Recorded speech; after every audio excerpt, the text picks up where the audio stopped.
हां दोस्तों, मोदी के 3 सियासी दुश्मन, पहले पे राहुल गांधी काबिज, दूसरे और तीसरे पर कौन? क्या तीनों को अब साथ आ जाना चाहिए? क्या तीनों अब साथ आ जाएंगे? आना ही होगा।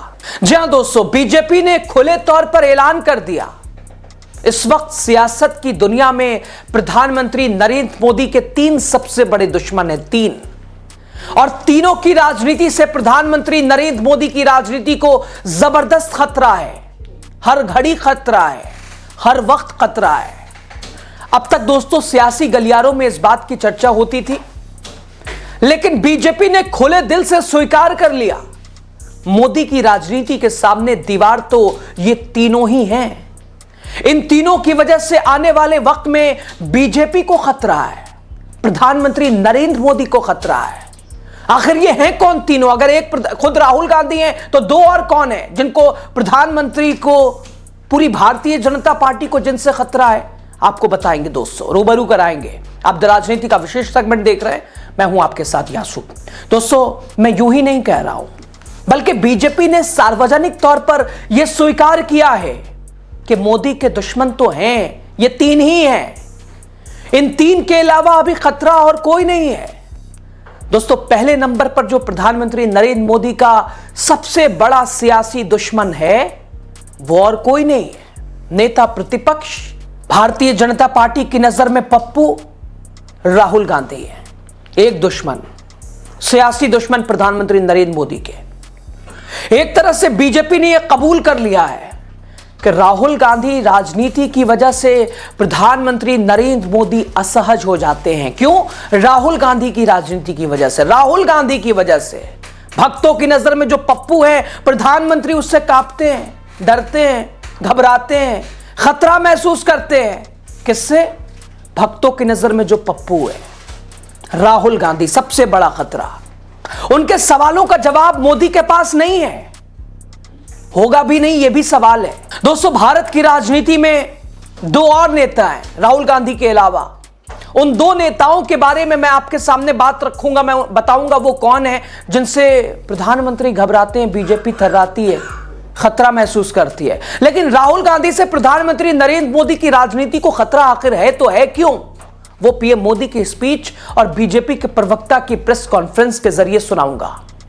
दोस्तों अगर आपने पीएम मोदी और नेता प्रतिपक्ष राहुल गांधी की राजनीति पर 2025 को आगे रखकर तुलना अगर आप करेंगे तो पाएंगे राहुल गांधी ने जिन जिन मुद्दे पर सवाल उठाया है, जिन जिन मुद्दों के बारे में देश को चेताया है, उन मुद्दों पर खासकर सरकार को बैकफुट पर आना ही पड़ा है।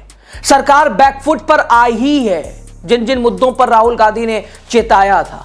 जो भी फैसले मोदी की अगुवाई वाली सरकार ने लिए, उन फैसलों को वापस लेना पड़ा है। या फिर जनता के बीच में बीजेपी की छवि इस तरह की बनी कि बीजेपी सिर्फ अपनी राजनीति को चमकाने के लिए एक तरह से राजनीति कर रही है, सिर्फ चमकाना है अपनी राजनीति को जनता के बीच, अपनी इमेज को बनाने और उसे संभालने में। उनको देश के लोगों से कोई मतलब नहीं है। लेटरल एंट्री पर राहुल गांधी ने विरोध जताया, सरकार को फैसला वापस लेना पड़ा। राहुल ने कहा जातीय जनगणना सरकार को करना पड़ेगा, सरकार जातीय जनगणना कराने के लिए तैयार हो गई। कई ऐसे फैसले हैं दोस्तों जिस पर सरकार बैकफुट पर आई तो राहुल गांधी की वजह से। अभी ताजा उदाहरण आप देख लीजिए दोस्तों, राहुल गांधी ने जैसे टीवी के चीफ थलपति विजय के पक्ष में सरकार के खिलाफ मोर्चा खोला, विजय की फिल्म को सेंसर बोर्ड जिस तरह से रिलीज नहीं होने दे रहा है, राहुल गांधी ने इसे तमिल संस्कृति पर हमला बता दिया। अब हुआ यह है कि तमिल लोगों के बीच पीएम मोदी को सफाई देनी पड़ रही है। तमिल संस्कृति दुनिया की सबसे प्राचीन जीवित सभ्यताओं में से एक है। तमिल संस्कृति सदियों को जोड़ती है। वो इतिहास से सीखकर वर्तमान को आगे का रास्ता दिखाती है। इसी प्रेरणा से आज का भारत अपनी जड़ों से शक्ति लेकर नई संभावनाओं की ओर आगे बढ़ रहा है। आज पोंगल के इस पावन अवसर पर हम उस विश्वास को महसूस कर रहे हैं जो भारत को आगे बढ़ा रहा है। एक ऐसा भारत जो अपनी संस्कृति से जुड़ा है, अपनी धरती का सम्मान करता है और भविष्य को लेकर भरोसे में भरा हुआ है। इनिय पोंगल नलवा अकड़क्तुक्कल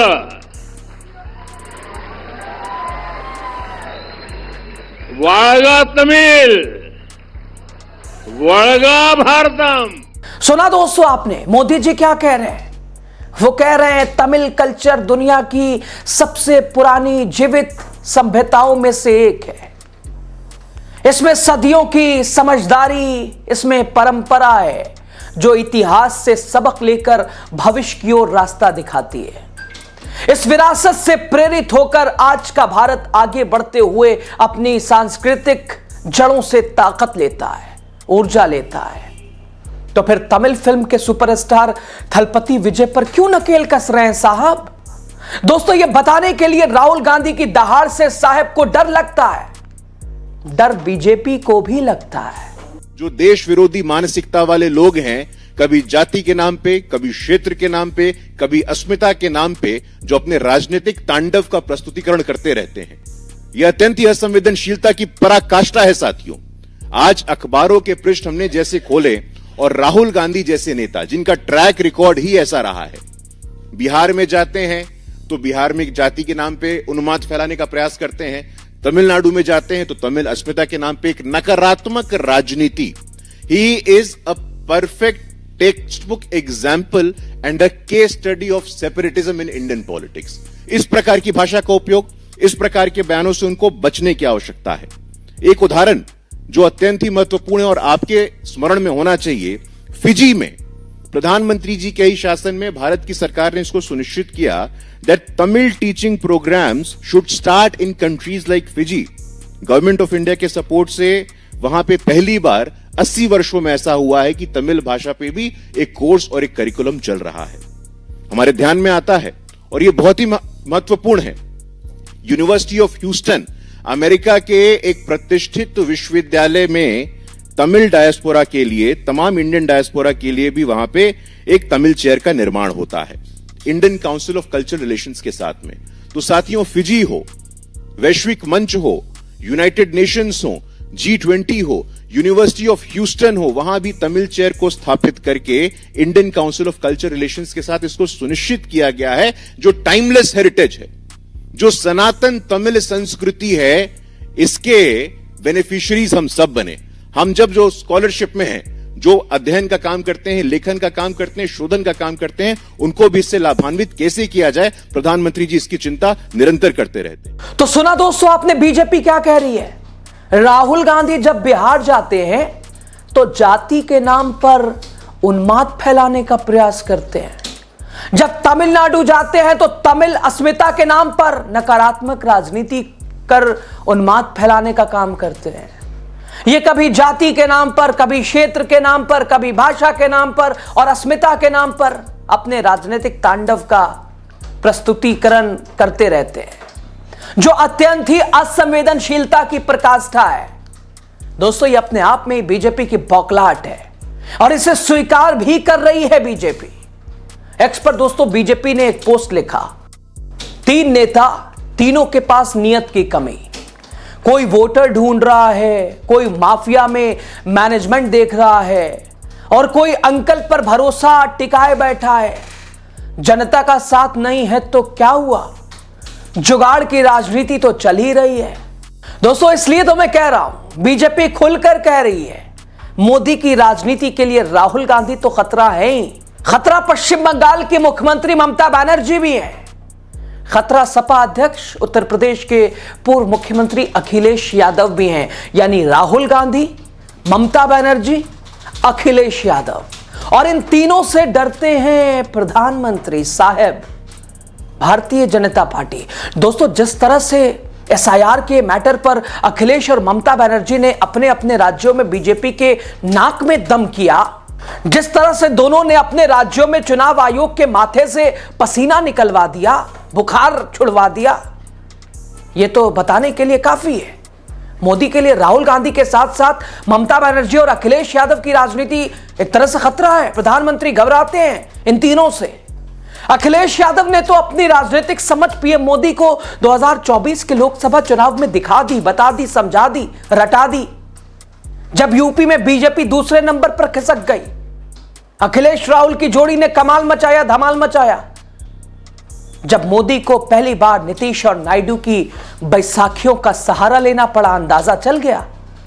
अपनी सरकार में उनकी बातों और इसके अलावा मोदी जी को मानना ही पड़ा, अपनी सरकार में उनकी बातों को। अगर सही तौर पर देखा जाए, अखिलेश यादव ने तो बीजेपी के रणनीतिकारों को 2024 में टेंशन दे दी थी, केंद्र में सरकार बनाने के लिए, दिमाग लगाने के लिए मजबूर कर दिया। सर करना पड़ा बिहार के मुख्यमंत्री के आगे, चंद्रबाबू नायडू के सामने, और बार बार उनकी बात मानना पड़ता है, विशेष पैकेजेस देने पड़ते हैं, उनके सामने झुकना पड़ता है। क्यों? अगर वो नाराज हो गए तो सरकार दिल्ली की हिल जाएगी।